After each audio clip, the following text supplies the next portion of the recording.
అప్పనపల్లి శ్రీ బాలబాలాజీ స్వామివారి యొక్క దేవస్థానమునందు ధనుర్మాస విశేష సందర్భంగా అమ్మవారు రచించిన తిరుప్పావైలో చెప్పబడిన శ్రీవ్రతమును అందరూ కూడా ఆచరిస్తూ ఉన్నాము.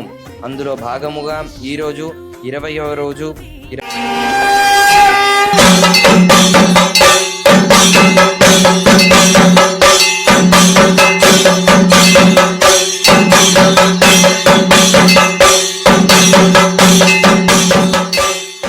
ఎంత దయామయివో ఆండాలు తల్లి, నీకెంత ప్రేమ ఎక్కడిదో మా కల్పవల్లి, మా కల్పవల్లి.